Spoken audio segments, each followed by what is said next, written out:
Muy buena noche, bienvenido a su programa de Acción Positiva.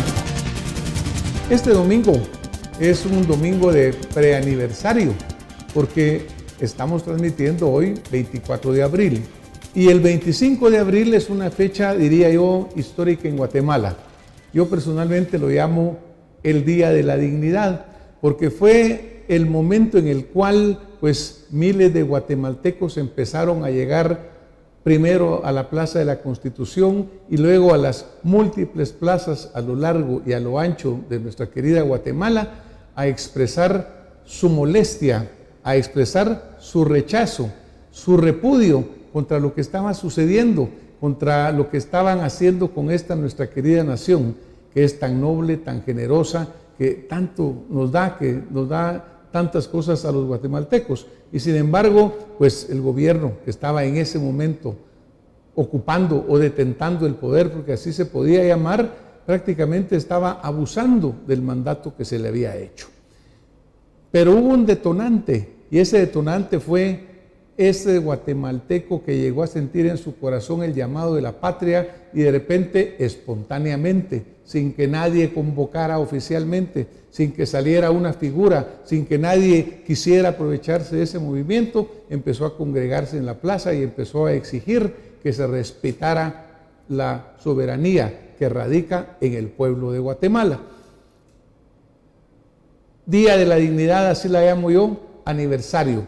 Aquel momento en el cual nosotros tenemos que decir, celebramos un año de que esto sucedió, pero también el aniversario es un buen momento para analizar qué pasó, cuál es la situación actual y sobre todo para dónde vamos.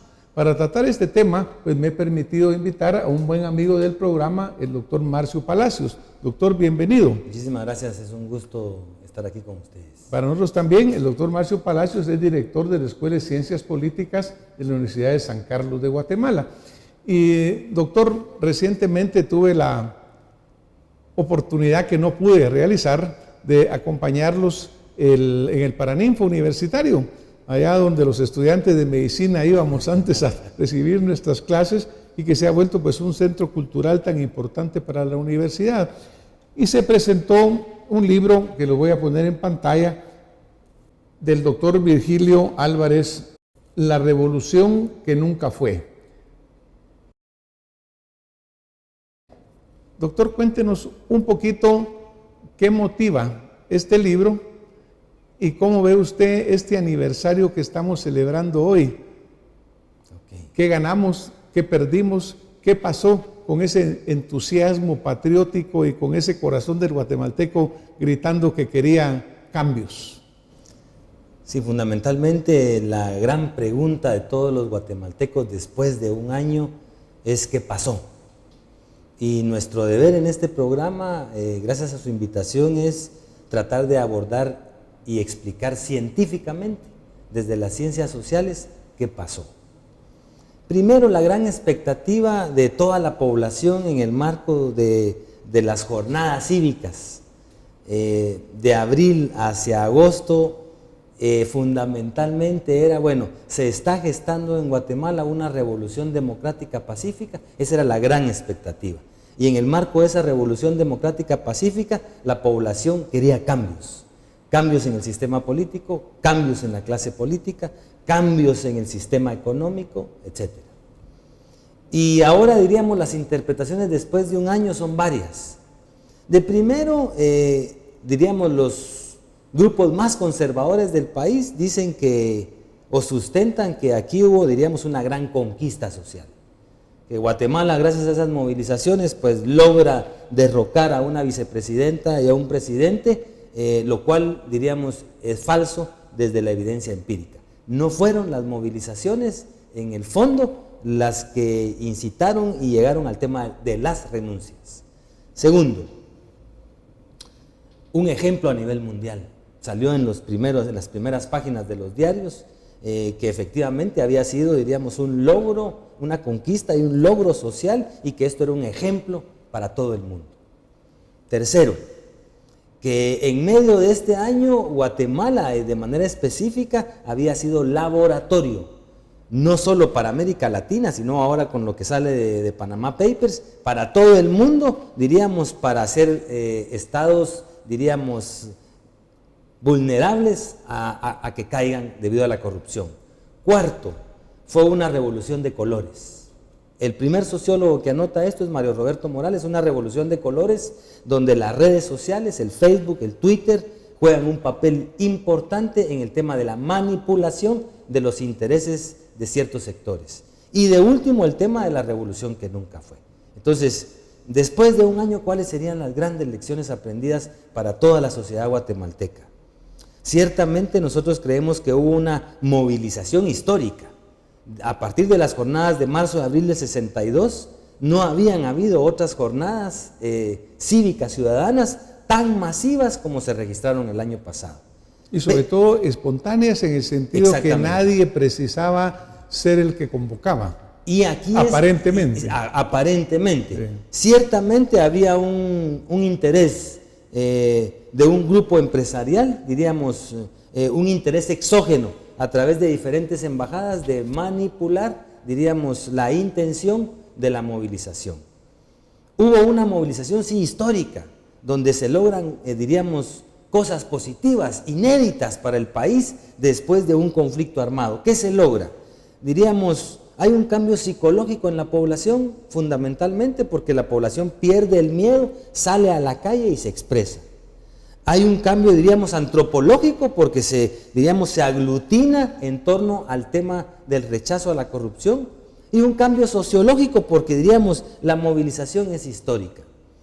Pero es una movilización sin organización, sin agenda táctica y estratégica que permitiera, diríamos, un cambio al sistema político y a la clase política. Y eso es, diríamos, el gran déficit de este año y la gran lección aprendida ahora que estamos a un año, la marcha por el agua histórica, la marcha de ciertos, diríamos, sindicatos del magisterio.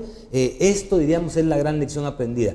Los guatemaltecos debemos movilizarnos y tenemos que movilizarnos, pero con un liderazgo claro, con una agenda política clara, con una estrategia de incidencia política para influir en los que toman las decisiones.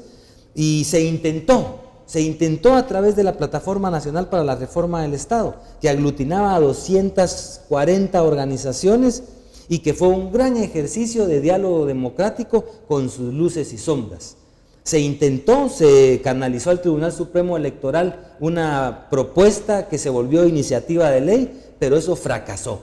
Fracasó porque eso implicaba cambiar el sistema político de fondo y implicaba fundamentalmente cambiar la clase política, lo cual garantizaría, diríamos, que una generación no contaminada políticamente tomara las decisiones políticas y la agenda, diríamos, desde el legislativo para un cambio sustantivo. Eso no se logró. Doctor, por ejemplo, cuando estábamos en la plaza, porque tuvimos la oportunidad de estar ahí en varias oportunidades, muchos de los cartelones decían: así no queremos elecciones. Así es. Porque obviamente la sabiduría popular sabía muy bien que, como en el gatopardismo, ¿verdad? Así iban es. a salir con que cambiaban algo para que no cambiara nada. Así es. Y eso fue lo que sucedió.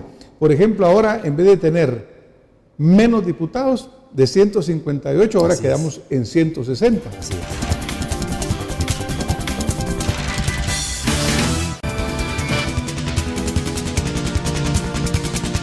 Por ejemplo, ahora, en vez de tener menos diputados, de 158, ahora quedamos en 160. Así es. No se quitó, por ejemplo, el que la votación siga teniendo listado nacional. Así y es. permite el arrastre de lacras que hemos visto en el Congreso, que siguen enquistadas, que se siguen metiendo, que siguen viviendo y saqueando el erario nacional en esas funciones. Ahora, ya la sabiduría popular lo decía: así no queremos elecciones. Y me recuerdo que uno de los planteamientos incluso de la plataforma fue: suspendamos las elecciones o más bien posterguemos las elecciones para cambiar esa regla. Porque si no, básicamente pasaba exactamente lo mismo. Esa era precisamente la lógica. Y si se nos permite revisar aquí cuáles eran las consignas. La primera consigna era renuncia ya. Esa consigna, nosotros tenemos la evidencia empírica que hubo perfiles falsos en las cuales, diríamos, se manipuló el tema de la renuncia. El tema de la renuncia ya fue lo primero. Después, reforma ya. El tema de la reforma ya fue un fracaso. La renuncia no fue por la movilización y la reforma ya nunca llegó. Justicia ya. El tema de la justicia ya, y aquí la lección aprendida para la CICIG y diríamos la convocatoria al tema de la seguridad. El tema de la seguridad era importante y no se logró. En estas condiciones no queremos elecciones. Era toda una lógica de recalendarizar las elecciones para, diríamos, posicionar algunas posibilidades desde ese recambio de la clase política, lo cual no se logró. Y fundamentalmente también era todo el rechazo a la corrupción.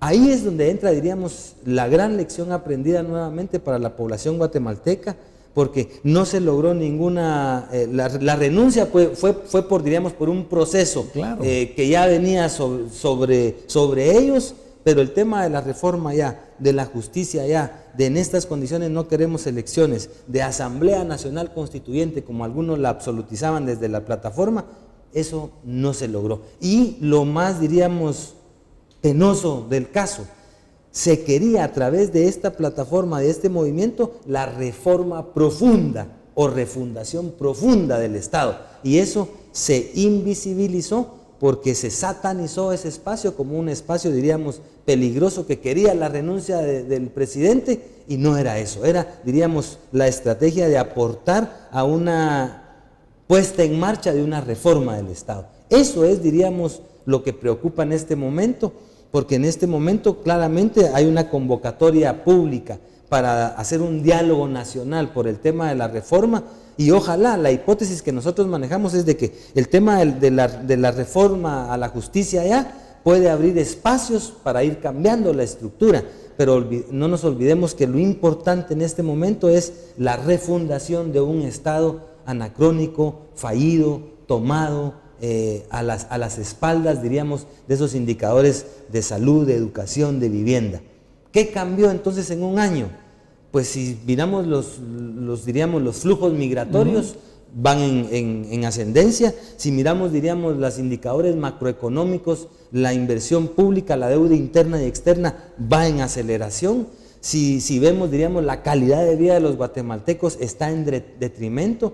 Si miramos los niveles de educación, de salud, el tema de la salud, bueno, en este país ve llora usted sangre. Pues que en este momento, incluso a nivel de Corte de Constitucionalidad, existe una demanda específica de solucionar el problema de salud, Así es. El cual no se va a solucionar, doctor, porque como hablábamos con usted antes del programa, esto no es cosa de una persona, esto es cosa de cambiar un sistema completamente, ¿verdad? Y el cual en su ser, ese sistema es corrupto. Y por eso nosotros, y lo hemos denunciado en otros espacios y aprovechamos para hacerlo acá. No se vale en este momento, doctor, y queridos guatemaltecos y guatemaltecas, después de un año que estemos absolutizando solo una línea. Aquí hay varias líneas. Decíamos nosotros, está la línea de los que evaden impuestos, históricamente.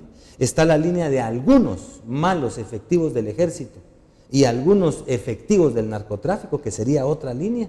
Está la línea, diríamos, de los intereses transnacionales apadrinados por algunas embajadas, y está la línea transversal que afecta a todas esas líneas, que es el sistema bancario, y ahí sería bueno, diríamos, llegar a hacer investigaciones, porque diríamos, eso sí implicaría un precedente a nivel mundial y un cambio, diríamos, de sistema en función de sacar a la población de estos niveles de pobreza, de exclusión, porque mire, fuimos caldo de cultivo para la peor conquista de las Américas, fuimos caldo de cultivo para el peor genocidio de las Américas, fuimos caldo de cultivo para el peor ecocidio de las Américas, y ahora fuimos caldo de cultivo en el marco del intelicidio a través de la manipulación que se hizo de las redes, y